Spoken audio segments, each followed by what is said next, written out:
Ассалаумағалейкум достар, сіздердің сұрауларыңыз бойынша бұқаға қандай жем беретін туралы айтып өтпекшімін.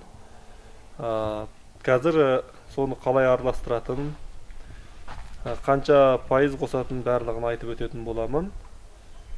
Кеттік. Мынау арпа 40 келе мөлшермен, 40 келеден артығырақ 42-43 шамасында болады. Сосын бұған бидай қосамыз.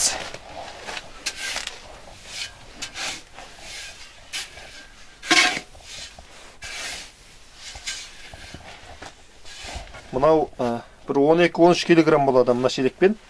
Осымен бидай. Осы 20 келедей бидай қосамыз. Сонда екеу мөлшермен 20 килограммдай болады.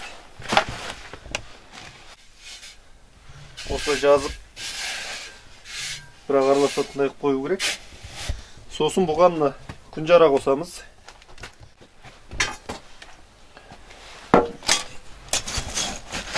Шымықтан осымен бір екеу жетеді. Кішкене майлылығын арттырып тұру үшін.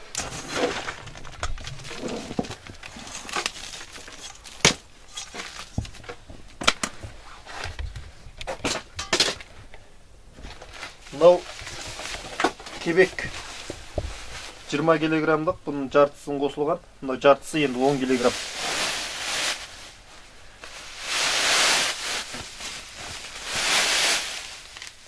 Мынау кебек 10 килограмм.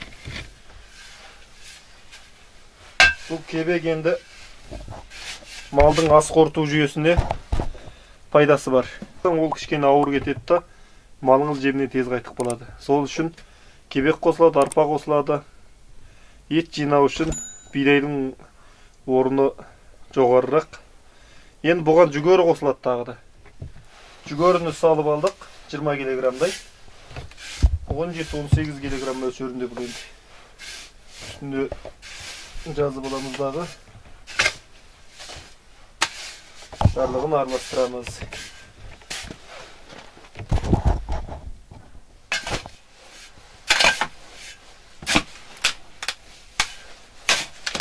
Барлығын бірақ бір-біріне бірақ араластыру керек.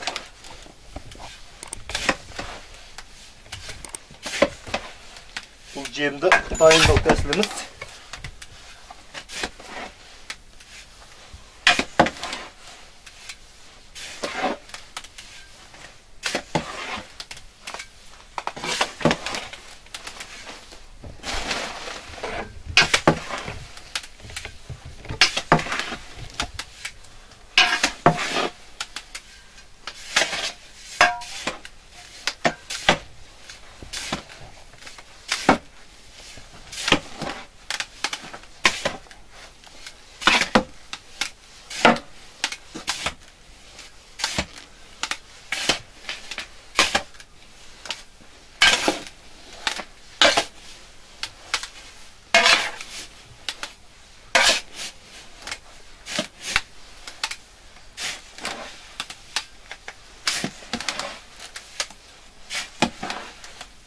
Әптен араластырып тастау керек.